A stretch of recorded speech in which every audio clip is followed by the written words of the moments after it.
Hey, what's up, Cowboys Nation? Welcome back to another episode of Doc Talk with our guy, Dr. Boothby of OSMI. Say what's up to the people, Doc. What's up, guys? Looking forward to talking to everybody today. Unfortunately, have a bunch to talk about, which is never a good thing on my segment. But we'll see if we can get through it as much as we can, and hopefully get some guys moving in the right direction and back on the field. Doc, we love to have you here, of course, but what I don't love is when there's a lot of guys to talk about. And when we last spoke, I said, hey, maybe next time we speak is just some minor things that happen. But unfortunately, the Cowboys were hit with a wave of injuries over the last month that have kind of put them in weird situations. And, one of the injuries I want to start off with, Demarcus Lawrence. I believe we've talked about him over the last few years before. He's a veteran guy, 32 years old, been dealing with foot injuries throughout his career. And his latest foot injury he's dealing with is Liz Frank. Yep. So if you could kind of give us a little bit more information on what a Liz Frank injury is and why it's difficult for these players to play on it. And is it something that has to get fixed via surgery, or will it kill it linger? Sure. No, it's a great question. And, again, it's just funny how these injuries kind of can mount up. When it rains, it pours. I've been around football long enough that, gosh, you can be doing pretty well for the season. Then all of a sudden, in the span of a week or two, things just all heck breaks loose and you got multiple people sidelined. And, it's the nature of the beast, unfortunately. But to the Liz Frank injury, these, number one, these guys are big players, and the Lisfranc ligament is a very specific ligament that goes between the first and second metatarsal in the foot. And so, our foot, if you think of it kind of like our hand, way back here between my, second and third finger, there would be a ligament that basically holds the foot from splaying apart.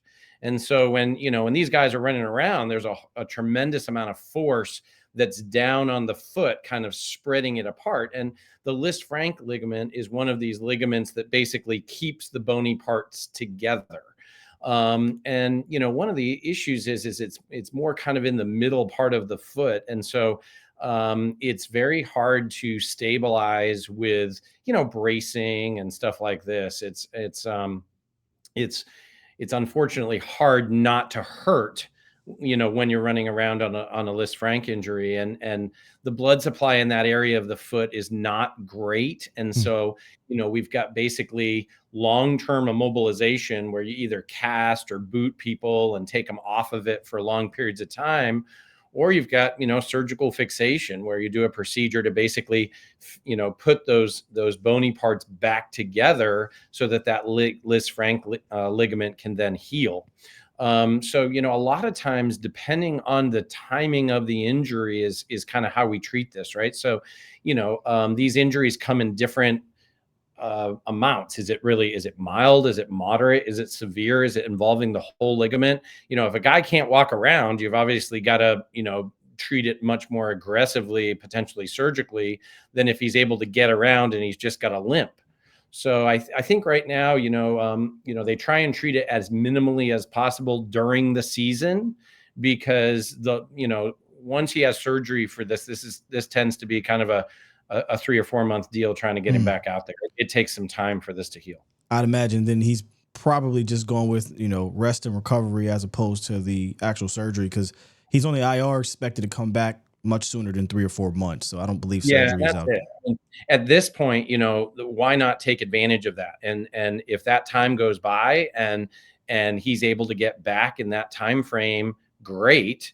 And then, God forbid, if he tries to come back and he still has discomfort and still has issues, then you could theoretically fix it then. And they're not a lot further behind, fixing it down the road. All they've done is burn a little bit of time, and if he had already had surgery, he would have burned that time anyway. So, Right. so that's a good call. You talked about, levels of severity, and I look at Marshawn Kneeland, another Cowboys defensive end who suffered an injury that's going to put him on IR. There was a scare that he tore his ACL. Fortunately, he did not. He ended up tearing his meniscus, and as someone, an athlete who tore his meniscus on the court, ended up playing through it. Oddly enough, didn't know it was torn. Sure. But Uh-huh. after the fact, it kind of blew up and swelled up on me, and I had to get surgery, the next day, and I was out for a little bit. But you were talking about, levels of severity. When I see a torn meniscus, I'm not a doctor. That's why we're talking to you. I'm thinking, okay, not that bad. But then you hear, well, he's going to be put on IR, which could keep him out for, upwards of 2 months if they need to stretch it that far. Talk about the levels of severity for torn meniscus and this situation where it's keeping him out 4 to 6 weeks. Is that a normal recovery or is that more of a severe type of tear? Yeah, I mean, again, right? This is trying to put all of these injuries into specific boxes, Right. and it's really hard to do that because if somebody just has a really small meniscal injury, meniscus tears in general tend to be more intermittent. They just bother people once in a while when they're twisting or turning or accelerating when they're small.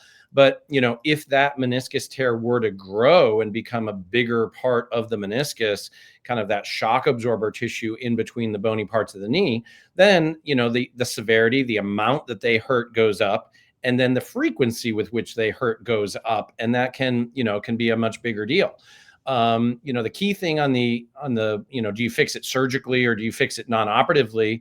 Again, has to do with where you are somewhat in the season and how sure you are. Smaller tears hopefully aren't going to be as progressive. They don't get kind of locked up in between the bony parts of your knee as easily. And bigger tears, tend to be much more dramatic and hurt more and have more mechanical symptoms, feeling like they get locked up in the knee, and people aren't as able to kind of push through with those sort of injuries, and they need surgical intervention. So I think the 4 to 6 week recovery is a pretty standard recovery time frame for a contact athlete.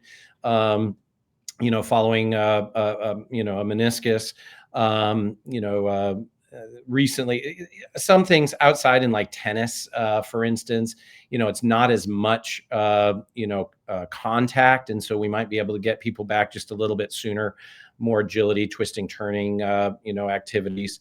But I think it's a safe 4 to 6 weeks is safe for a contact sport.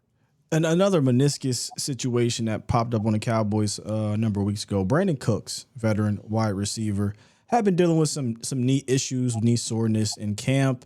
They rested him a little bit, started the season out, and we could tell as Cowboy fans that, hey, something's just not right about Cooks. And after week, I believe it was 4 against the Giants, he went and got, I shouldn't say surgery. He got an injection. I don't know if that qualifies as surgery, but he got an injection that turned into an infection, and an injection, I'm trying to get the timeline right, was to avoid any meniscus scope. And so he gets the infection from the injection, follow me, and gets back to Dallas, and Dr. Cooper, who I'm sure you're familiar with, did the scope anyway and cleaned up the infection.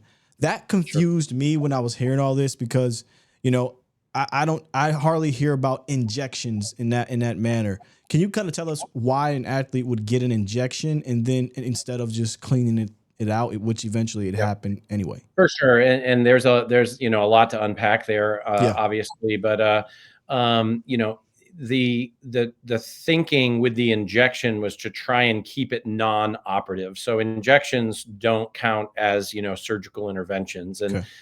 you can get an injection and hopefully keep on trucking pretty readily. And so the goal here was to treat some of that soreness and irritability with an anti-inflammatory injection. And unfortunately, in this instance, it sounds like that injection, actually kind of seeded an infection. Well, the infection then trumps everything, right? So Yeah. to get rid of the infection, you would scope the knee and wash it out and get rid of all of that infected material and put the player on antibiotics and that sort of thing.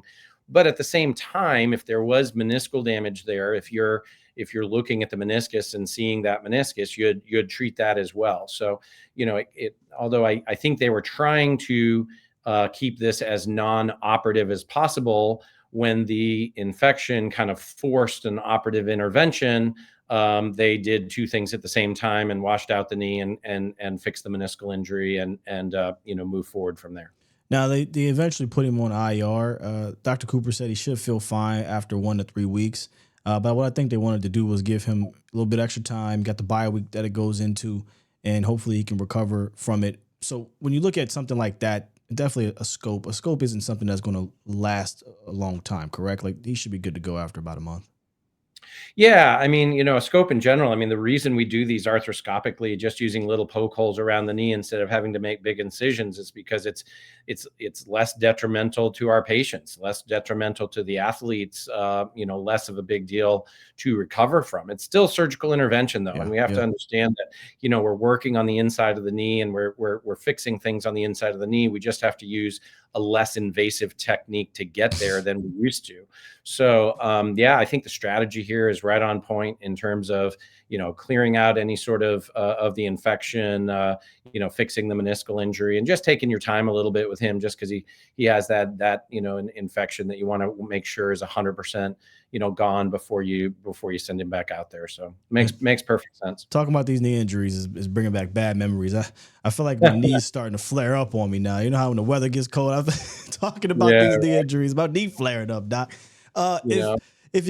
if you're an athlete or you're a parent that has an athlete or what have you, and their knee starts flaring up, let them know where they can come, Dr. Boothby, 100%. to get Yeah, some.